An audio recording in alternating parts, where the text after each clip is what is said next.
जय हिंद बच्चों। Class 12th chemistry में आज हम लेके आए हैं कोऑर्डिनेशन कंपाउंड का लास्ट लेक्चर, जो कि है हमारा आइसोमेरिज्म का लेक्चर। तो अभी तक पूरा चैप्टर हमने लगभग कवर कर लिया है और आज इस चैप्टर को हम फिनिश करेंगे। तो चलिए स्टार्ट करते हैं आइसोमेरिज्म को।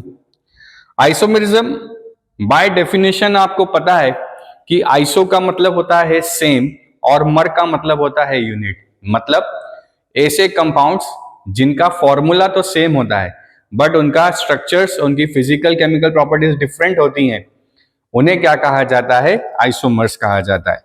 तो कॉपी और पेन निकालिए, नोट्स बनाना शुरू कीजिए। तो स्टार्ट करते हैं आइसोमर्स को। कि isomers are two or more compounds that have the same chemical formula but a different arrangement of atoms.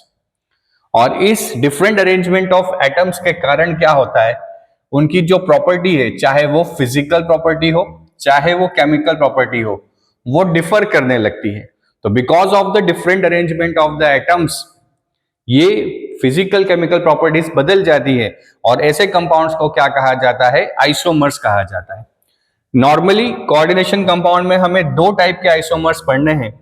पहला स्टीरियो आइसोमेरिज्म और दूसरा structural isomerism.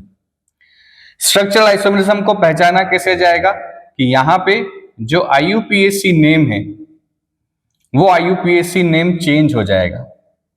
IUPAC name will be changed. तो स्ट्रक्चरल आइसोमेरिज्म बड़ा आसान सा है कि यहाँ पे जो भी आइसोमर्स बनेंगे उन आइसोमर्स का जो IUPAC नेम होगा वो क्या होगा? डिफरेंट होगा। अब बेसिकली ये होते क्या है, थोड़ा सा यहाँ पे बता देते हैं कि सपोज करो हमारे पास एक कंपाउंड है, A B से कनेक्ट है, B C से कनेक्ट है और C D से कनेक्ट है।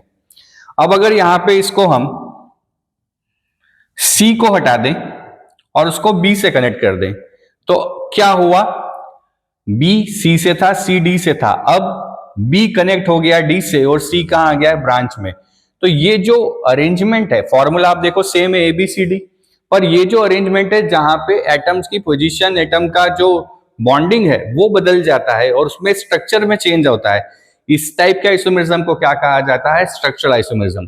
तो स्ट्रक्चरल आइसोमेरिज्म में क्या होगा कि जो एटम का अरेंजमेंट है वो कंपाउंड के अंदर बदलेगा और उसके स्ट्रक्चर में चेंज आएगा, इसलिए इसका नाम क्या है? Structural isomerism. तो स्ट्रक्चरल आइसोमेरिज्म को पहचानने का जो तरीका है वो यही तरीका है कि वहां पे कंपाउंड्स के जो नेम है, IUPAC नेम जो है वो क्या होंगे? चेंज हो जाएंगे। सेकेंड टाइप का आइसोमेरिज्म होता है स्टीरियो आइसोमेरिज्म। इसको हम ऐसे समझें कि A B से कनेक्ट है, B C से कनेक्ट है और C D से कनेक्ट है। बट अगर इसको हम ऐसा कनेक्ट कर दें A B C और D, तो यहां पे एटम्स के बॉन्डिंग में कोई चेंज नहीं है, एटम के स्ट्रक्चर में कोई चेंज नहीं है, पर उनका जो स्पेस के अंदर अरेंजमेंट है वो बदल गया है। जो स्पेशियल अरेंजमेंट जिसे कहा जाता है, स्पेस के अंदर एटम का जो अरेंजमेंट है वो अरेंजमेंट क्या हुआ है? चेंज हुआ है। तो इस टाइप के अरेंजमेंट को क्या कहा जाता है? आइसोमेरिज्म को क्या कहा जाता है? Stereo isomerism. तो स्टीरियो आइसोमेरिज्म दो टाइप का होता है। पहला कहलाता है ज्योमेट्रिकल आइसोमेरिज्म और जिसके अंदर हम सिस और ट्रांस को पढ़ते हैं। दूसरा होता है ऑप्टिकल आइसोमेरिज्म, जो कि ऑप्टिकल एक्टिविटी को दिखाता है। स्ट्रक्चरल आइसोमेरिज्म चार टाइप के होते हैं: linkage isomerism, coordination isomerism, ionization isomerism और सॉल्वेंट या हाइड्रेटेड आइसोमेरिज्म। सॉल्वेंट आइसोमेरिज्म को हाइड्रेटेड आइसोमेरिज्म भी कहा जाता है। तो चलिए स्टार्ट करते हैं स्ट्रक्चरल आइसोमेरिज्म से। सबसे पहला जो स्ट्रक्चरल आइसोमेरिज्म है वो है लिंकेज आइसोमेरिज्म। देखिए लिंकेज आइसोमेरिज्म के लिए क्या होना चाहिए? सबसे मेन कंडीशन है कि लिंकेज के पास एम्बिडेंट लिगेंड होना चाहिए। ये आइसोमेरिज्म आता ही तब है जब क्या हो? कोऑर्डिनेशन कंपाउंड के पास एम्बिडेंट लिगेंड हो। अगर कोऑर्डिनेशन कंपाउंड के पास एम्बिडेंट लिगेंड है तो हमें पता है कि एम्बिडेंट लिगेंड के अंदर जो लिगेंड्स होते हैं उनके पास जो डोनर साइट है वो एक से ज्यादा डोनर साइट होती है और वो डोनर साइट अलग अलग बार अटैच हो सकती है, साइमल्टेनियसली अटैच नहीं होती है। तो when any ligand is having a more than one donor atom, तो उसके डिफरेंट डिफरेंट डोनर एटम से अटैचमेंट के कारण जो कोऑर्डिनेशन कंपाउंड बनते हैं उन्हें क्या कहा जाता है? लिंकेज कोऑर्डिनेशन कंपाउंड कहा जाता है। और आइसोमेरिज्म जो वहां पे एग्जिस्ट करता है वो कौन सा होता है? Linkage isomerism. फॉर एग्जांपल जैसे हमारे पास थायोसाइनेट लिगेंड है, thiocyanate ligand is what, HCN minus. अब यहाँ पे दो डोनर एटम है, सल्फर भी है और नाइट्रोजन भी है। तो अगर यहाँ पे मेटल नाइट्रोजन तरफ से होगा तो वो आइसोथायोसाइनेट बनेगा, और अगर वो सल्फर तरफ से जुड़ेगा तो वो थायोसाइनेट होगा। तो मेटल अगर सल्फर तरफ से जुड़ा हुआ है, कनेक्ट है, तो ये थायोसाइनेट आयन, और अगर ये नाइट्रोजन तरफ से कनेक्ट है तो ये आइसोथायोसाइनेट आयन होगा। तो दोनों ही केस में यहाँ पे जो नेमिंग है लिगेंड का वो क्या हो गया, चेंज हो गया। एक केस में थायोसाइनेट, एक में आइसोथायोसाइनेट। सिमिलरली नाइट्राइट ग्रुप भी हमने देखा है, NO2 अगर N तरफ से जुड़ता है तो नाइट्राइटो N लिखते हैं, और अगर O तरफ से जुड़ता है तो नाइट्राइटो O लिखा जाता है। अब इससे फर्क क्या पड़ता है, तो देखते हैं हम फर्क में कि ये कंपाउंड है penta amine nitrito N cobalt chloride, जहां पे इसका जो कलर होता है, अगर यहाँ पे लिगेंड N तरफ से कनेक्ट है तो उसका जो रंग है, जो कलर है, वो कौन सा होता है, रेड कलर का होता है। बट अगर यहाँ पे ये लिगेंड ऑक्सीजन तरफ से कनेक्ट होता है तो उसका कलर क्या बन जाता है, येलो, क्योंकि एब्जॉर्प्शन पावर जो है वो डिपेंड करती है डोनर एटम पे। हमने स्पेक्ट्रोकेमिकल सीरीज पढ़ा है कि जो स्प्लिटिंग एनर्जी में जो एब्जॉर्प्शन पावर है, लाइट एब्जॉर्प्शन की पावर है, वो क्या होती है, डोनर टेंडेंसी पे, लिगेंड की डोनर टेंडेंसी पे डिपेंड करती है, लिगेंड की स्ट्रेंथ पे डिपेंड करती है। तो अगर लिगेंड का एटम बदलता है, डोनर एटम चेंज होता है, तो लाइट को एब्जॉर्ब करने की जो टेंडेंसी है वो भी क्या होती है, चेंज हो जाती है। तो ऐसे आइसोमेरिज्म जहां पे एम्बिडेंट लिगेंड प्रेजेंट हो उन्हें क्या कहा जाता है, लिंकेज आइसोमेरिज्म कहा जाता है। क्लियर है, नोट कीजिए इसे, बड़ा आसान सा है ये, इसमें कुछ भी बहुत टिपिकल नहीं है। लिंकेज आइसोमेरिज्म जहां पे क्या होना चाहिए, एम्बिडेंट लिगेंड प्रेजेंट होना चाहिए। बढ़े आगे, नोट कीजिए इसे फटाफट से।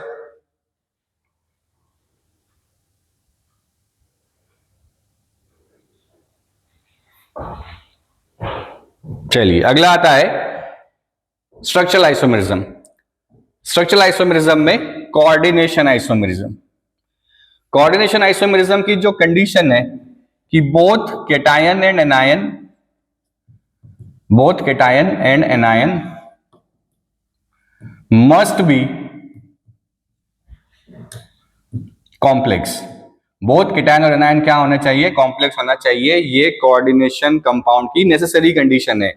अगर यहाँ पे कोई भी काउंटर आयन, सिंपल आयन होगा तो वो नहीं चलेगा, दोनों कॉम्प्लेक्स होने चाहिए, केटायन भी कॉम्प्लेक्स होना चाहिए और एनायन भी कॉम्प्लेक्स होना चाहिए। क्या होता है इसमें, this type of isomerism arises from the interchange of ligands between cationic and anionic entities of different metal atom present in a complex. तो दोनों केटायन होना चाहिए और इंटरचेंज ऑफ लिगेंड, या हम कहें कि यहां पे मेटल का भी इंटरचेंज हो सकता है, लिगेंड और मेटल, इंटरचेंज ऑफ लिगेंड और मेटल। जैसे एग्जांपल यहां पे हमारे पास है कि एक कॉम्प्लेक्स कंपाउंड है CO NH3 होल 6 और Cr CN6, जहां पे कोबाल्ट का ऑक्सीडेशन स्टेट है 3+ और क्रोमियम का भी क्या है 3+। तो कोबाल्ट भी यहां पे 3+ है और क्रोमियम भी क्या है 3+। तो अगर ये 3+ है तो यहाँ पे चार्ज क्या होगा 3+, और यहाँ चार्ज कितना हो जाएगा 3-। क्यों, क्योंकि कोबाल्ट 3+, अमोनिया न्यूट्रल लिगेंड, तो 0 और 3 मिलकर टोटल चार्ज कितना बनाया केटायन पे 3+। साइनाइड होता है -1, -6 और +3, इस दोनों ने मिलकर क्या बनाया -3। अब हम क्या करें, यहां से एक अमोनिया इधर दें और एक CN इधर ले आए, तो क्या बनेगा CO NH3 होल 5, एक CN यहां आ गया। एक बात यहां पे बच्चों आपको ये ध्यान रखनी है बनाने में कि यहां पे जो मेटल है, इस मेटल का कभी भी ऑक्सीडेशन स्टेट चेंज नहीं होगा और ये चार्ज नहीं बदलना चाहिए, मतलब ये चार्ज प्लस ही होना चाहिए या माइनस ही होना चाहिए। क्लियर है, तो मेटल का ऑक्सीडेशन स्टेट कभी चेंज नहीं होगा और यहाँ पे चार्ज प्लस माइनस ही होना चाहिए। ये बदल सकता है, चार्ज चेंज हो सकता है, बट ऑक्सीडेशन स्टेट नहीं बदलेगा कभी भी मेटल का। तो चलो देखो यहाँ पे ये +3 था, एक साइनाइड इधर आ गया तो ये -1 +3 और -1 कितना हुआ +2, मतलब ये केटायन में +2 है। यहां पे चले तो Cn कितना हो गया है बच्चों 5 हो गया है, तो ये +3 और -5 -2, मतलब इस पे +2 इस पे -2। अब इधर से भेजें एक और अमोनिया भेजते हैं तो यहाँ पे क्या हो जाएगा, अमोनिया हो गए 4, साइनाइड हो गए 2। सिमिलरली यहाँ पे क्रोमियम में अब अमोनिया कितने हो गए 2 और साइनाइड कितने हो गए 4। चलिए फिर चेक करते हैं, ये +3 -2 +1 तो ये केटायन है, ठीक है। ये +3 -4 -1 बिल्कुल सही है। फिर अगले वाले में क्या ऐसा बन सकता है, चलो चेक करते हैं। एक और अमोनिया हमने भेजा NH3 होल थ्राइस और एक Cn इधर आया होल थ्राइस, यहां पे हो गया क्रोमियम NH3 होल ट्वाइस और Cn होल थ्राइस। अब चूंकि ये केटायन है तो यहाँ पे चार्ज कितना आना चाहिए, केटायन का चार्ज प्लस में कुछ होना चाहिए, पर कोबाल्ट का ऑक्सीडेशन स्टेट तो हम +3 मान के चल रहे हैं और साइनाइड कितना हो गया -3, तो +3 -3 यहाँ चार्ज कितना आ गया 0। सिमिलरली क्रोमियम +3 था तो +3 -3 यहाँ भी चार्ज क्या आ गया 0। तो ऐसा तो हो ही नहीं सकता कि अगर यहाँ पे कोऑर्डिनेशन कंपाउंड में दोनों कॉम्प्लेक्स जो है वो न्यूट्रल हो जाए, क्योंकि यहाँ ओवरऑल चार्ज आ रहा है 0, इसका मतलब ये ना केटायन है ना एनायन है, इसलिए ये वाला कोऑर्डिनेशन कंपाउंड कभी बन नहीं सकता। क्या ये बात समझ में आई? अब अगर हम यहां से एक अमोनिया और दें और Cn को इधर ले आए, समझना बात को, एक अमोनिया इधर दें और Cn को इधर ले आए तो अब क्या बनेगा, CO NH3 whole twice, Cn हो गए कितने 4 और यहां क्या हो जाएगा Cr NH3 होल 4, यहां कितने हो गए थे 3 दोनों तरफ हो गए थे ना, और Cn होल ट्वाइस। अब क्या होगा बच्चों, देखो जरा, ये +3 था, ये +3 था, ये -1, तो यहां चार्ज आ गया -1, तो अब -1 चार्ज आया है तो उसको तो पहले लिखना पड़ेगा, इसलिए अब पहले कौन आ जाएगा Cr आ जाएगा NH3 whole 4 Cn whole twice, और ये कहां चला जाएगा बाद में चला जाएगा CO NH3 whole twice Cn4। इसलिए हमने लिखा है कि यहाँ पे लिगेंड का भी एक्सचेंज हो सकता है और मेटल का भी एक्सचेंज हो सकता है, तो इस तरीके से आप क्या कर सकते हो, यहाँ पे इनको ड्रॉ कर सकते हो। वैसे एग्जाम में पूछा नहीं जाता है ड्रॉ करने के लिए, सिर्फ आपको ये ड्रॉ करते आना चाहिए। क्लियर है? तो यहाँ पे हमने देखा कि लिगेंड एक्सचेंज हो रहे थे, पर जैसे ही यहाँ पे कॉम्प्लेक्सेस पे चार्ज ये माइनस का हुआ तो अब हमें इसको चेंज करना पड़ेगा, तो इस तरीके से हम मेटल का एक्सचेंज भी कर सकते हैं। तो ये क्या हो गया कोऑर्डिनेशन आइसोमेरिज्म, जहां पे नेसेसरी कंडीशन क्या है कि कैटायन एनायन क्या होने चाहिए, दोनों कॉम्प्लेक्स होने चाहिए, बिना इनके ये होगा नहीं। क्लियर है? नोट कीजिए इसे। बढ़े आगे, चलिए अगला आता है हमारा आयनाइजेशन आइसोमेरिज्म। आयनाइजेशन आइसोमेरिज्म क्या होता है, ये होता है जब काउंटर आयन क्या बन जाए, लिगेंड बन जाए, और लिगेंड क्या बन जाए, काउंटर आयन बन जाए। मतलब काउंटर आयन लिगेंड में चेंज हो जाए और लिगेंड क्या बन जाए, काउंटर आयन बन जाए। तो काउंटर आयन लिगेंड में कन्वर्ट हो जाए, लिगेंड काउंटर आयन में कन्वर्ट हो जाए, इसे क्या कहा जाता है, आयनाइजेशन आइसोमेरिज्म। अब क्वेश्चन जैसे ये जो एग्जांपल है पूछते हैं कि प्रूव करो कि ये दोनों जो है आयनाइजेशन आइसोमेरिज्म दिखाते हैं। तो हमारे कंपाउंड कौन कौन से हैं बच्चों, पहला कंपाउंड है हमारा कोबाल्ट, 5 लिगेंड है अमोनिया के, एक सल्फेट और एक ब्रोमाइड। यहां पे कोबाल्ट 5 अमोनिया, अब ब्रोमाइड लिगेंड है और सल्फेट आयन जो है वो क्या है, काउंटर आयन है। तो हमें पता है बच्चों अच्छे से कि ये वाला पार्ट केटायन है और ये वाला पार्ट क्या है, एनायन। मतलब जब इस कंपाउंड को वाटर में डाला जाएगा तो हमें क्या मिलेगा, यहाँ पे +1 और -1। तो चूंकि यहाँ पे हमें हेलोजन का आयन मिल रहा है और हमें बहुत अच्छे से पता है कि हेलोजन का जो टेस्ट होता है वो सिल्वर नाइट्रेट के साथ टेस्ट देता है। तो जैसे ही हम यहाँ पे सिल्वर नाइट्रेट डालेंगे, सिल्वर नाइट्रेट डालते ही क्या होगा बेटा, यहाँ पे AgBr का प्रेसिपिटेट बन जाएगा। येलो कलर का जो पीपीटी है वो हमें यहाँ पे AgBr का मिलने लगेगा। इसका मतलब यहाँ पे जो ब्रोमीन है वो क्या है, काउंटर आयन है। पर अगर इसके अंदर जब हम सिल्वर नाइट्रेट डालेंगे तो सिल्वर नाइट्रेट डालने पे यहाँ पे कोई रिएक्शन होने वाला नहीं है। तो यहाँ पे कोई रिएक्शन नहीं होगा क्योंकि यहाँ पे काउंटर आयन कौन सा है, सल्फेट है। तो अगर सल्फेट का टेस्ट हमें लगाना है तो अगर इसको हम तोड़ें तो क्या बनेगा, 2+ और 2-। तो सल्फेट आयन जो है वो हमेशा बेरियम क्लोराइड के साथ BaSO4 बनाता है, व्हाइट पीपीटी फॉर्म करता है। क्या बनाता है, व्हाइट पीपीटी यहां पे बनाता है। तो अगर व्हाइट पीपीटी मिल रहा है इसका मतलब सल्फेट का टेस्ट है। तो चूंकि एक सिल्वर नाइट्रेट के साथ रिएक्शन नहीं देगा और दूसरा वाला ये वाला कंपाउंड BaCl2 के साथ रिएक्शन नहीं देगा, और हमें पता है कि यहां पे ब्रोमीन काउंटर आयन है तो इसलिए उसने सिल्वर नाइट्रेट के साथ टेस्ट दे दिया, और सल्फेट लिगेंड है तो लिगेंड का आयनाइजेशन नहीं होता इसलिए BaCl2 रिएक्शन नहीं देगा।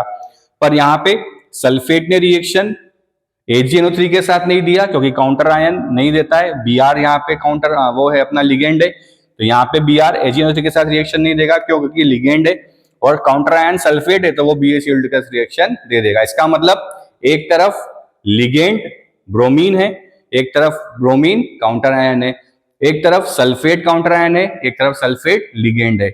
इसलिए इस तरीके से हम बता सकते हैं कि यहाँ पे क्या है, आयनाइजेशन आइसोमेरिज्म हो रहा है। क्लियर है, आया समझ में? बढ़े आगे। अगला आता है सॉल्वेट आइसोमेरिज्म। ये आइसोमेरिज्म तब अराइज होता है जब यहां पे वाटर मॉलिक्यूल जो है वो लिगेंड भी हो और सॉल्वेंट के जैसे भी काम करता हो। जैसे यहां पे हम देखें कि CrH2O6 Cl3 कौन से कलर का है, वॉयलेट कलर का है। कौन से कलर का है, वॉयलेट कलर का है। अब अगर एक वाटर को हम यहाँ पे as a water of crystallization ले जाएं, ये जो H2O है ये क्या बन गया अब यहाँ पे, वाटर ऑफ क्रिस्टलाइजेशन।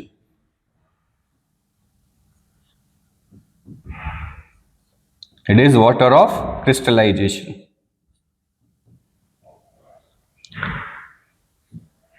तो इसके कारण क्या हुआ, ये वॉयलेट कलर से किस कलर में कन्वर्ट हो गया, ग्रे ग्रीन कलर में कन्वर्ट हो गया। तो क्या बोल रहा है कि the form of isomerism is known as hydrate isomerism in case where water is involved as a solvent. This is similar to ionization isomerism. Solvent isomer differ by whether or not a solvent molecule is directly bonded to the metal ion or merely present as free solvent molecule. मतलब या तो वो free solvent molecule होगा या वो ligand के जैसे काम करेगा, उससे उसको कोई फर्क नहीं पड़ेगा। बट जैसे जैसे यहाँ पे वाटर ऑफ क्रिस्टलाइजेशन चेंज हो जाएगा वैसे वैसे क्या होगा, यहाँ पे जो कलर है वो कलर भी क्या होगा, चेंज होने लगेगा। तो ये बिकॉज ऑफ क्यों अराइज होता है, सिर्फ यहाँ पे वाटर इन्वॉल्व होता है एज अ सॉल्वेंट। क्लियर है, आया समझ में? तो जब वाटर ऑफ क्रिस्टलाइजेशन में चेंज हमें देखने को मिले तो ये कौन सा होता है बच्चों, सॉल्वेंट आइसोमेरिज्म, या इसका एक और नाम है हाइड्रेटेड आइसोमेरिज्म। नोट कीजिए फटाफट से।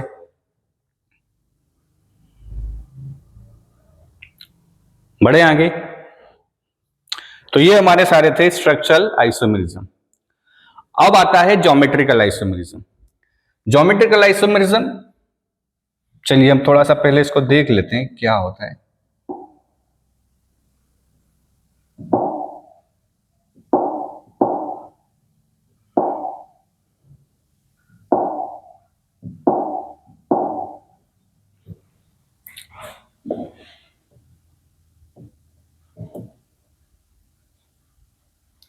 इन ज्योमेट्रिकल आइसोमेरिज्म दो टाइप के आइसोमर्स होते हैं। पहला कहलाता है सिस फॉर्म, दूसरा कहलाता है ट्रांस फॉर्म। सिस फॉर्म का मतलब ये होता है कि ये जो मेटल है इससे जुड़े हुए ये लिगेंड अगर इस तरीके से अटैच हैं तो इन्हें क्या कहा जाएगा? Cis form. और ट्रांस में जो लिगेंड्स हैं उनके बीच का जो एंगल है वो कितना हो जाएगा? 180 डिग्री। तो यहां पे 180 डिग्री एंगल, इसलिए ये हो गया ट्रांस और ये क्या हो गया? Cis form. क्लियर है? तो देखिए फॉर्मूला सेम है, अरेंजमेंट भी सेम है, कोई स्ट्रक्चर में चेंज नहीं है, बट जो लिगेंड्स के बीच के एंगल है, यहां एंगल ए और ए के बीच में 90 था और बी के बीच में 90 था। ओहो, इसको ऐसे समझें,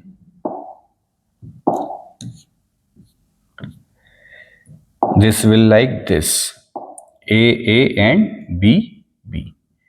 तो ए बी के बीच में एंगल 90 था, या 90 था।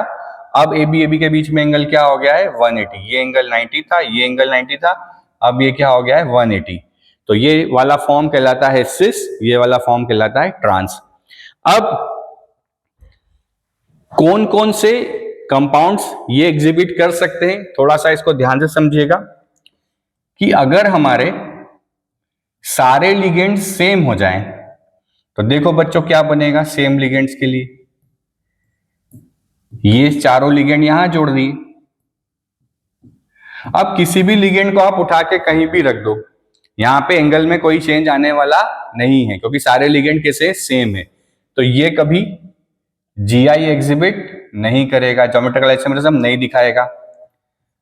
अगर 3 सेम और एक अलग हो जाए तो यहां भी कोई फर्क नहीं पड़ने वाला है, एक सेम बाकी एक अलग और बाकी के 3 सेम, तो कहीं भी किसको उठा के रख दें हमेशा एंगल क्या आने वाला है? सेम। तो ये भी जीआई एग्जिबिट नहीं करेगा। कहां से स्टार्ट होता है? कोऑर्डिनेशन नंबर 4 के लिए स्टार्ट होता है MA2B2 से, मतलब 2 लिगेंड एक जैसे और 2 लिगेंड एक जैसे।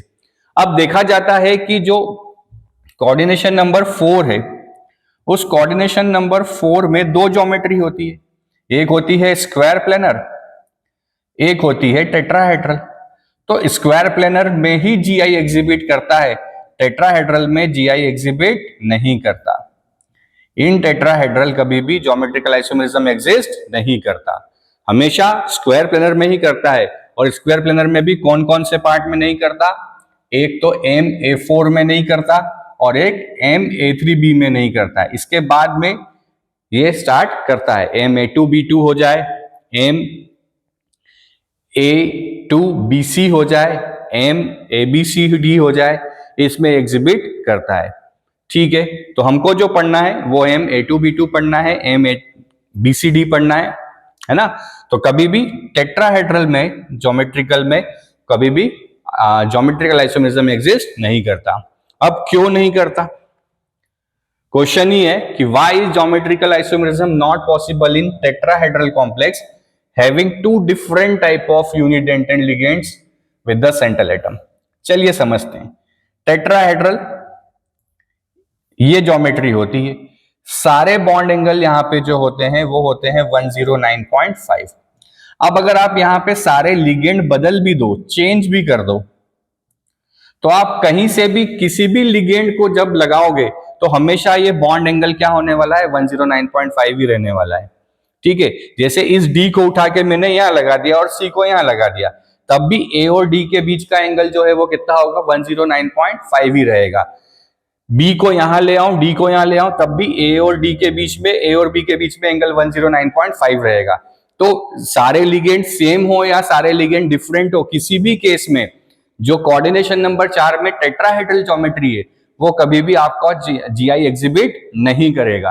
बड़ा इंपॉर्टेंट क्वेश्चन है, एग्जाम में पूछा हुआ है कि tetrahedral complex do not show GI because the relative position of the unidentate ligands attached to the central metal atom are the same with respect to each other।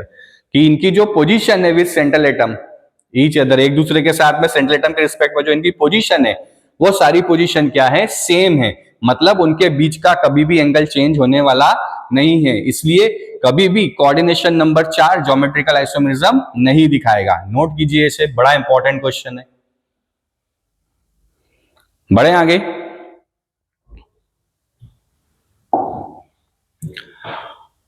तो geometrical isomerism कौन दिखाता है? तो केवल स्क्वायर प्लेनर दिखाता है। कौन दिखाता है? स्क्वायर प्लेनर ज्योमेट्री दिखाता है इन कोऑर्डिनेशन नंबर 4 में। This type of isomerism arises in heteroleptic complexes. पहले ही बोल दिया है कि हेट्रोलिप्टिक होना चाहिए, मतलब सारे लिगेंड एक जैसे तो हो ही नहीं सकते, मतलब कभी भी MA4 GI एग्जिबिट नहीं करेगा due to different possible geometrical arrangements of the ligands. Important examples of this behavior are found with coordination number 4 and 6. In a square planar formula like MX2L2, जो हम A2B2 बोल रहे थे, जहां पे X और L दोनों यूनिडेंटेंट लिगेंड है, may be arranged each other in a cis isomer and trans isomer. दोनों कैसे अरेंज हो सकते हैं? सिस और ट्रांस। जैसे हमें इसको बनाना है तो क्या बन जाएगा? ये PT NH3 Cl NH3 Cl। तो ये सिस, इसका ट्रांस क्या होगा? PT NH3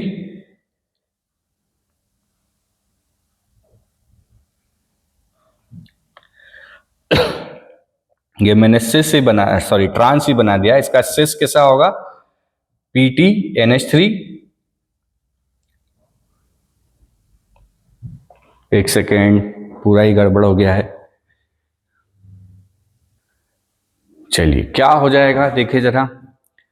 Cl में 90, NH3 90। अब क्या होना चाहिए? NH3 में 180 और Cl में भी 180।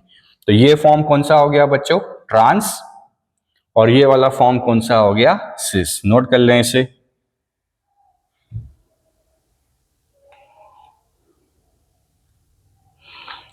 इसे सिस प्लेटिन कहा जाता है और इसका जो यूज होता है कैंसर ट्रीटमेंट में यूज किया जाता है। काफी बार एग्जाम में पूछा हुआ है कि what is the coordination compound used in a cancer treatment. तो ये सिस प्लेटिन और ये ट्रांसफॉर्म, सेम में 180 डिग्री और सेम में 90 डिग्री। तो ये सिस फॉर्म हो गया, ये ट्रांसफॉर्म हो गया। क्लियर है? बढ़े आगे। चलिए कोऑर्डिनेशन नंबर 6 में बना के देखते हैं। यहां पे 4 और ये 2 6, तो ये कोबाल्ट देखिए सेम होना चाहिए। कोऑर्डिनेशन नंबर 6 में ज्योमेट्री क्या होती है? ऑक्टाहेड्रल। तो सेम में एंगल कितना? 90 डिग्री।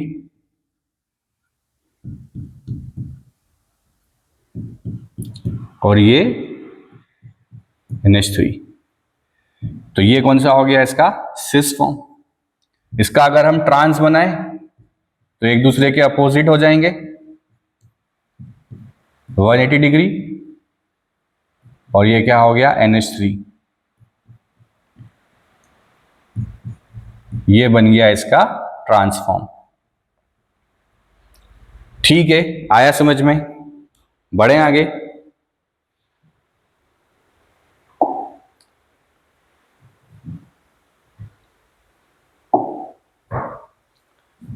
अब अगर हम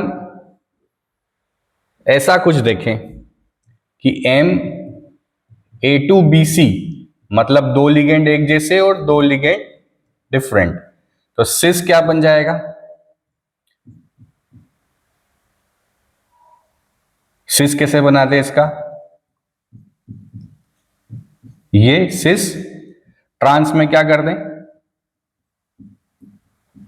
बी और सी के बीच में क्या कर दें हम? एंगल 180 डिग्री लगा दें। तो ये हो गया इसका सिस फॉर्म, ये हो गया इसका ट्रांसफॉर्म। क्लियर है? आया समझ में? चलिए बढ़े आगे। अब अगर चारों लिगेंड डिफरेंट हो जाए तो क्या करेंगे? चलिए, इसमें 3 बनेंगे। कैसे बनाते हैं समझिएगा। ये M, इसमें किसी एक लिगेंड की पोजीशन को फिक्स कर देना है। ये B मान लें, ये X मान लें और ये L मान लें। एक बार क्या कर ले, B को इधर और X को इधर ले आए, तो ये A इधर, ये X, ये B और ये क्या हो गया L। फिर L को इधर ले आए, A, ये L, ये B और ये X। तो इसमें से सिस और ट्रांस बताइए जल्दी से, कौन से सिस होंगे और कौन से ट्रांस होंगे? इसमें कौन सिस होगा और कौन ट्रांस होगा, जल्दी से बताइए। देखिए, A और B में 90 यहां भी है, A और B में 90 यहां भी है, तो ये दोनों फॉर्म कौन से हो गए? सिस। और A और B में यहां क्या है? A और B में 180, तो ये फॉर्म कौन सा हो गया? ट्रांस। तो यहां पे क्या होते हैं? 2 सिस बनते हैं और एक ट्रांस बनता है। क्लियर है? A के रिस्पेक्ट में हम यहां पे कैलकुलेशन कर रहे हैं। बढ़े आगे,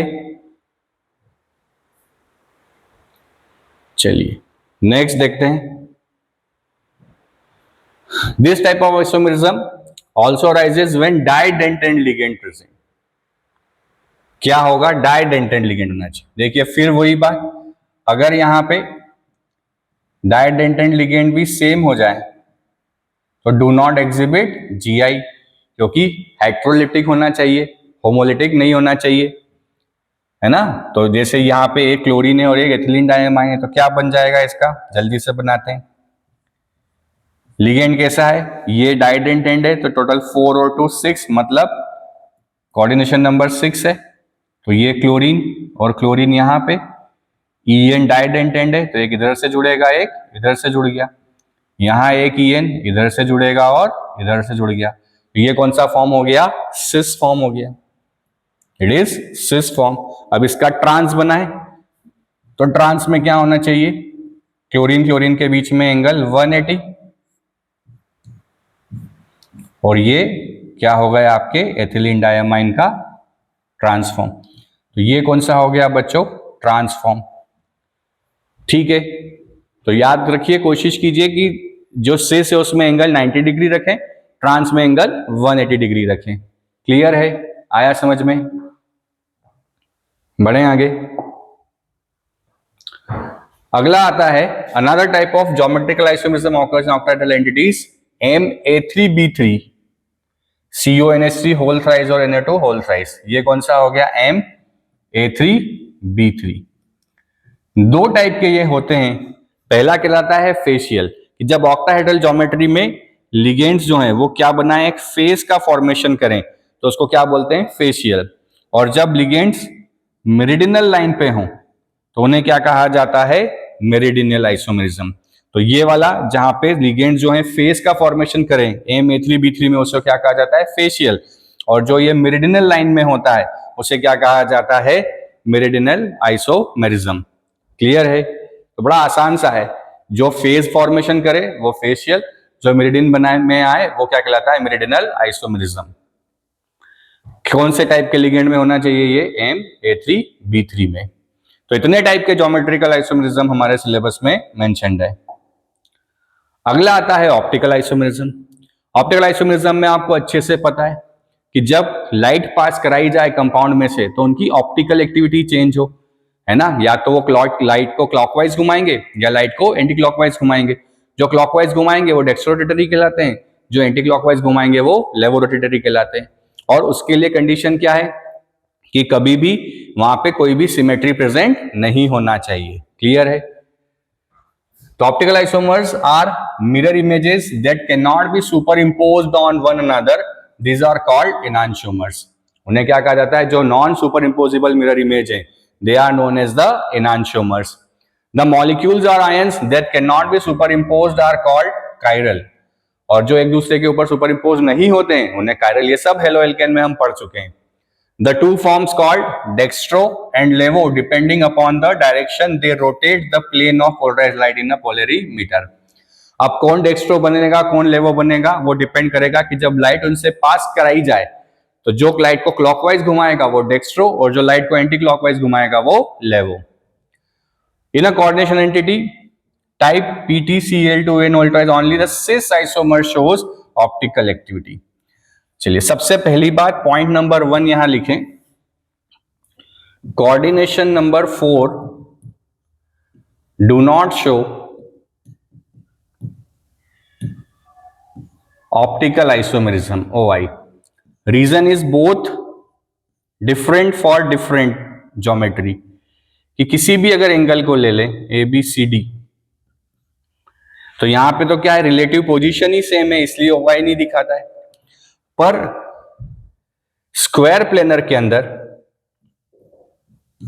in case of square planar क्या है POS है, प्लेन ऑफ सिमेट्री है। तो जहां पे सिमेट्री होती है वो कभी भी ऑप्टिकल आइसोमेरिज्म नहीं दिखाता। तो in square planar plane of symmetry is there, इसलिए वो कभी भी क्या करता है वहां पे आइसोमेरिज्म दिखाता नहीं है। तो कोऑर्डिनेशन नंबर 4 न तो टेट्राहेड्रल ना ही आपका स्क्वायर प्लेनर ऑप्टिकल आइसोमेरिज्म दिखाता है। सिर्फ कौन दिखाता है ऑप्टिकल आइसोमेरिज्म? Coordination number 6। तो कोऑर्डिनेशन नंबर 4 में स्क्वायर प्लेनर GI तो दिखाता है पर कभी ऑप्टिकल आइसोमेरिज्म नहीं दिखाता। ठीक है, तो चलिए कैसे पता चलता है बना के देखते हैं। कि पहले इसका आइसोमेरिज्म बना ले, PT Cl Cl एक EN यहां और एक EN यहां पे। तो non super impossible mirror image बनानी है, तो मिरर इमेज बनाए तो ये सिस है, ये कौन सा फॉर्म है सिस, इसका मिरर इमेज बनाए तो ये वो बनेगा PT, ये Cl इधर आ जाएगा, ये Cl इधर, बाकी ये EN इस तरफ आ जाएगा और ये वाला EN इधर आ जाएगा। अब इसको यहां से उठा के अगर इसके ऊपर हम सुपर इम्पोज करें तो ये एक दूसरे के ऊपर सुपर इम्पोज नहीं कर रहे हैं, इसका मतलब ये दोनों क्या हो गए एक दूसरे के इनांशियोमर, ये क्या है एक दूसरे के इनांशियोमर्स हैं। बट अगर इसका ट्रांसफॉर्म बनाए तो ट्रांसफॉर्म क्या बनेगा, ये Cl Cl एक EN इधर, एक EN इधर, एक EN इधर, एक EN इधर। अब इसका ट्रांसफॉर्म बनाए तो ट्रांस में mirror image same to same बनेगा,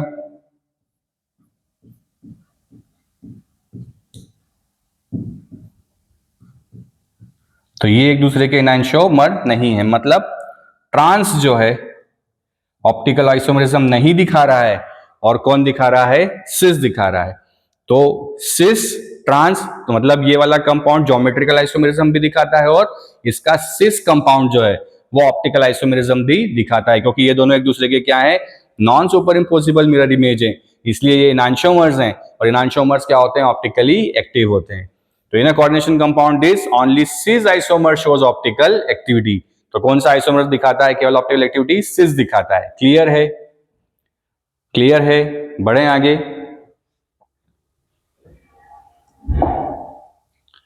तो ये था ओवरऑल ऑफ आइसोमेरिज्म। फटाफट से PYQ लगा लेते हैं। बोल रहा है कि what type of isomerism is shown by the complex this. तो देखिए ये बन गया MA5B, है ना, ये GI तो दिखाता नहीं है, पर हाँ यहां पे हमें कौन सा दिख रहा है, NO2 दिख रहा है, मतलब ये कैसा है एम्बिडेंट लिगेंड है। और एम्बिडेंट लिगेंड बच्चों कौन सा दिखाता है, लिंकेज आइसोमेरिज्म। ये कंपाउंड क्या दिखाएगा, लिंकेज आइसोमेरिज्म दिखाएगा। ये क्या दिखाएगा, linkage isomerism. It will show the linkage isomerism. Clear है, बढ़े आगे। What type isomerism shown by the complex this one optically. तो देखिए GI तो दिखा ही रहा है, ये क्लोरीन इधर, एक क्लोरीन इधर, एक EN यहां, एक EN यहां, तो ये कौन सा हो गया इसका सिस फॉर्म। अब इसका मिरर इमेज बना लें। तो मिरर इमेज, ये Cl इधर, ये Cl इधर, एक En यहां और एक En यहां। तो ये इसका मिरर इमेज वाला एनांशियोमर्स हो गए। ट्रांस कैसा बन जाएगा, ये CO 180 डिग्री, एक En इधर और एक En इधर। तो ये बन गया ट्रांस, ये हो गया सिस। मतलब आइसोमेरिज्म कौन कौन से दिखा रहे हैं, एक तो GI भी दिखा रहा है, दूसरा ऑप्टिकल आइसोमेरिज्म भी दिखा रहा है। और कौन सा वाला ऑप्टिकल आइसोमर है इसका, cis form will be optically active. ठीक है, तो GI में सिस ट्रांस दिखा रहा है, ऑप्टिकल आइसोमर में सिस ऑप्टिकली एक्टिवेटेड है, और हमारा जो है ट्रांसफॉर्म भी है, तो GI भी दिखा रहा है, ऑप्टिकली भी दिखा रहा है। और कौन सा वाला ऑप्टिकल आइसोमर है इसका, सिस वाला फॉर्म। क्लियर है, बढ़े आगे।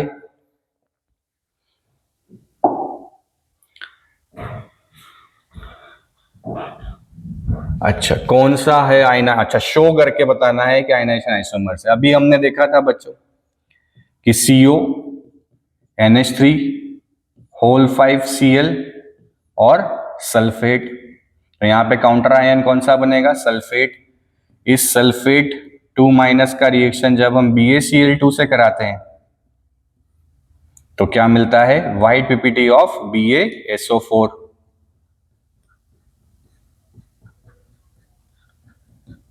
बट अगर इसका AgNO3 से रिएक्शन कराएं तो यहां पे कोई रिएक्शन नहीं होती। सिमिलरली सेकेंड वाले में CONH3 होल 5, अब SO4 लिगेंड है, और यहाँ पे क्या बनेगा, Cl माइनस। इस Cl माइनस का रिएक्शन जब आप AgNO3 से करा दोगे तो आपको क्या मिल जाएगा, AgCl का PPT। ठीक है, तो यहाँ पे सल्फेट कोई रिएक्शन नहीं देगा विथ AgNO3। तो एक जगह Cl काउंटर आयन है और एक जगह Cl लिगेंड है, एक जगह सल्फेट काउंटर आयन है, एक जगह सल्फेट लिगेंड है। क्लियर है, बढ़े आगे।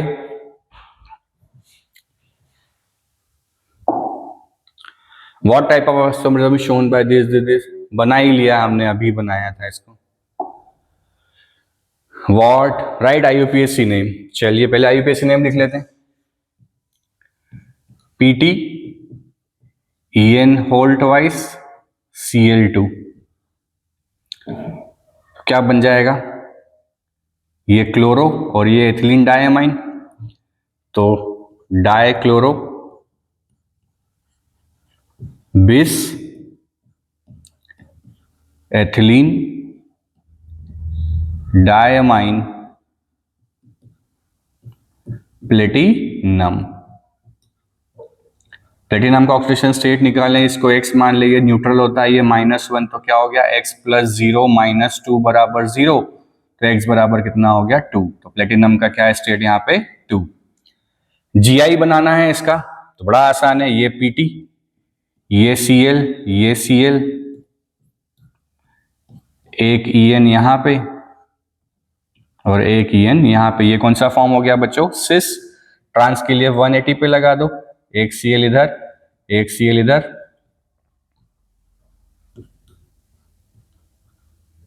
तो ये फॉर्म कौन सा हो गया, ट्रांस। क्लियर है, आया समझ में, नोट कर लीजिए। बड़े आसान आसान से क्वेश्चन आते हैं, बहुत टिपिकल कुछ नहीं आता है। What type of isomerism shown by, देखिए दोनों कोऑर्डिनेशन कंपाउंड है, मतलब क्या नाम है कोऑर्डिनेशन इसका आइसोमेरिज्म का, कोऑर्डिनेशन आइसोमेरिज्म। कौन सा हो गया, coordination isomerism. It will be the coordination isomerism. दोनों कॉम्प्लेक्स कोऑर्डिनेशन कंपाउंड है, इसलिए नाम क्या हो गया, कोऑर्डिनेशन आइसोमेरिज्म। तो बच्चों ये था ओवरऑल आइसोमेरिज्म का लेक्चर। तो यहां पे हमारा कोऑर्डिनेशन कंपाउंड फिनिश होता है। ऐसे और वीडियोस के लिए हमें लाइक, फॉलो, सब्सक्राइब करते रहिए, पढ़ते रहिए, मुस्कुराते रहिए। जय हिंद।